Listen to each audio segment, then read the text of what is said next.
Yo, welcome back to Containing Luxury. On this episode, we're going to be discussing a bunch of reasons why container homes are not a scam. Let's get started. And today, as we have seen, homes can be built out of almost anything, including shipping containers. Shipping containers. Container home. Containers. Shipping container homes. Shipping container. Shipping container. Shipping container. Shipping containers from right here in the River City. What a scam is all of those advertisements that unbelievably are allowed to advertise on YouTube that are saying, send me 1 Bitcoin, I'll send you 2.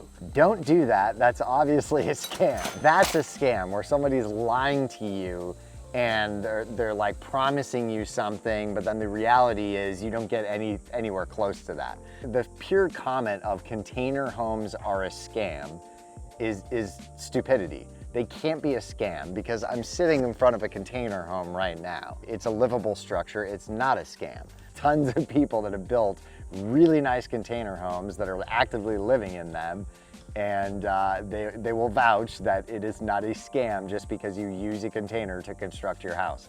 Homes are constructed out of all different materials, so you can construct your home out of anything that you see fit. So making the generic comment of container homes are a scam is just somebody that is just uneducated on how construction actually works, because it's just a different type of structural material involved. Everything else is the same. The most obvious issue is the size constraints. Standard shipping containers are 20 feet and 40 feet long and 8 feet wide. Most of these containers are 8.5 feet tall, but you can custom order ones that are 9.5 feet tall. Okay, so size constraint is a scam? Yeah, that's not the case. You can make, there's a guy on Palm Beach Island down in Florida where we usually build, that's building a 28 shipping container home. You can build a shipping container home into whatever size, you're just gonna pay for it. So because you lose like 3 inches on the exterior or on the interior space, putting insulation and framing, that doesn't make it a scam. That just means if you're only using 1 container, you're limited to these size restraints. However, you can modify it just like any structure, and you can make them as big or as small as desired. It's just a little bit of work. A metal shipping container works as a system. The idea that every part of this box is structural is false. Every single cut that you make for plumbing, windows, doors, roof openings into its structural frame or corrugated metal siding compromises its strength, so you have to reinforce it with metal or wood. Okay, so structural integrity, that any modifications you make to the container, yes, that's partially true, but that's not a scam. That's hire an engineer. You're always gonna have an engineer that engineers weight loads based on how things are constructed. So, you go into a regular home and guys that don't know what they're doing are remodeling things and knocking out walls. Well, yeah, you've just changed the engineering and the structural integrity of that structure. That's the same out of any structure ever built on the planet, because there's specific engineering that makes that structure what it is. Any modifications to that, you should hire an engineer to make sure that you haven't, decreased the structural integrity of that building. So once again, typical of any contracting, any construction. Shipping containers are meant to be stacked on top of each other like Lego building blocks. The second you don't stack the containers on corners, you need to reinforce the containers with heavy, expensive steel beams. Cantilevers. So our camera, it's so hot in Texas that the camera overheated, but I didn't. Okay, so we're on cantilevers, and the logic apparently was that the load points of the container for like the structural strength of the containers are on the 4 corners, which is correct. Tons of successful engineers and architects have already done this. So there's evidence all over the internet that it can be done. It's just a matter of, again, hiring a proper engineer that does all the load calculations and understands exactly load points. You can pretty much accomplish anything in construction. It's just a matter of how much it's going to cost and how it needs to be modified to achieve the goal that you're going after. Also, if you cantilever absolutely anything, it's going to cost a ton of money. So an inexpensive way to achieve a cantilever with a shipping container is actually a great route to go. So I would say from a construction standpoint, as far as cost is concerned, because a lot of time engineers and architects, don't take into consideration what the contractor is going to charge to do that. We could crane up a container and drop them in place and cantilever something, super easy. So that, in most cases, is actually probably going to be cheaper than cantilevering any other type of construction. They're a really expensive design feature in any aspect of construction. The fourth issue is the health risks that come with buying old shipping containers. You can track down the locations that the container has been to around the world, but you can't track exactly what it has carried. So it could have carried toxic chemicals such as pesticides or fumigants, and the contents could have leaked into the wooden floorboards. Okay, so the toxic materials on the inside, both in paint and the floor, and possibly what was transferred in the container, I'll give you that one. That's why we always recommend buying a new container. You don't know what has been shipped or not shipped in these containers. So some people talk about manifests. I highly doubt you're gonna find anything accurate that's really gonna tell you what was in that container. So if that's something you're worried about, buy a new container. We always recommend doing that anyway. And when you get the new container, you can go through and you're gonna paint and seal all the interior walls.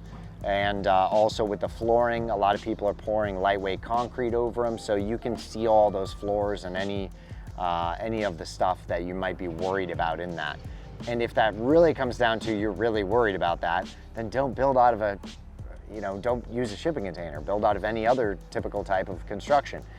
But that's, again, not a scam. That's do your research. Fifth, this type of building is not the best in all locations. It might make sense in coastal regions near port cities where a shipping container is readily available. But if you are inland, the cost to transport it all the way to your plot of land is not logical. Also, building with native materials is the most eco-friendly and cost-effective method. One more of these reasons it's a scam is that that you shouldn't use them inland because they're going to be really difficult to get in non-coastal areas. Well, I'm pretty sure that's incorrect because you guys have seen trains and trucks, and these things are going everywhere, and you can find shipping containers. We just ordered a bunch of containers. They're coming from Austin. Austin is not that close to the ocean. I've got another buddy that's up in Colorado getting shipping containers delivered. So again, that's somebody that doesn't know the industry, doesn't know construction, doesn't know how to broker getting containers, because there are so many shipments coming in and then they just get unloaded at the port, and then they are most of the time picked up, loaded onto trucks and driven all over the entire country. So you can get a shipping container in any state, any city. They're not that far away. And if you do need them trucked in, they're designed to be trucked, so it's not a big deal. Dying of heat stroke. Sixth is the idea that you are saving the environment when you use shipping containers, and that it's a highly sustainable practice. I understand if you're using something meant for the landfill, but if you are using a brand new shipping container, what's the point? Or if you're using a one-time use container like you would have to in California, then that container would be put to better use transporting goods across seas and oceans, which is the purpose it's meant to serve. Repurposing a one-trip container, so there's no such thing as a new container. That one-trip container came into the US or wherever you're building with a load of something inside of it. So you're repurposing it, whether it's 1 year old or 1 day old or 10 years old or 20 years old.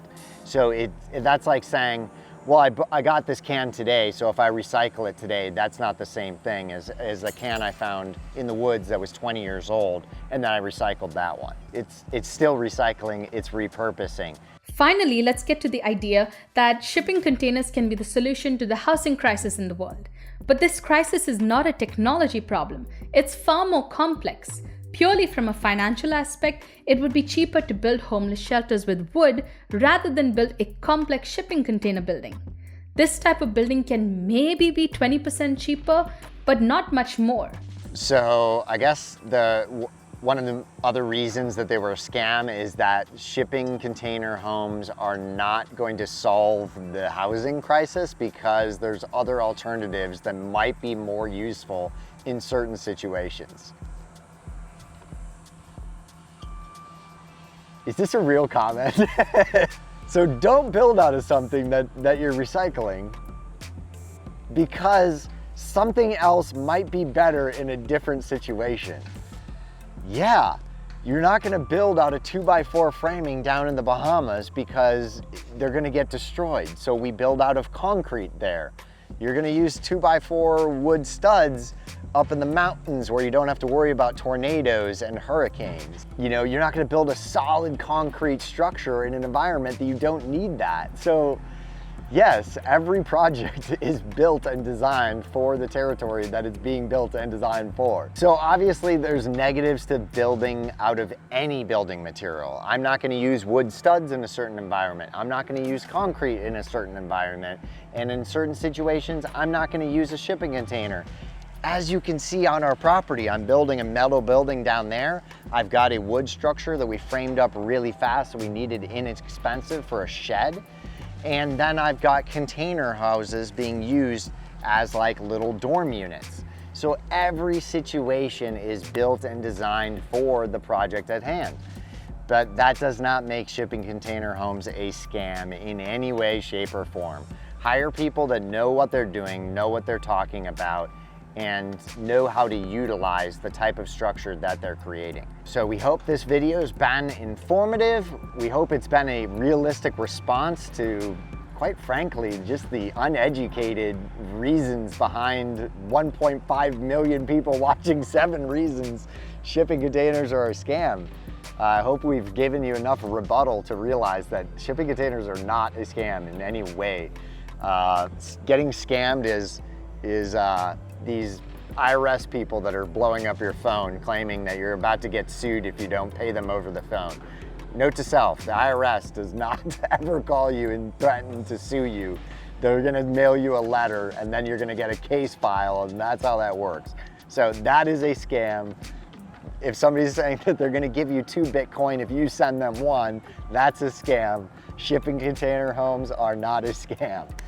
So we'll catch you guys on the next one. Stay tuned. Make sure to like and subscribe. Containing Luxury out. And if you want to learn about how to actually use shipping containers, check out our videos because we actually build them and they're not a scam. Because this is a $10,000 unit that has a fully functioning bathroom, is super comfortable to live in, and has air conditioning and all the regular amenities of a regular home. And that's $10,000. That's not a scam. Catch you guys later.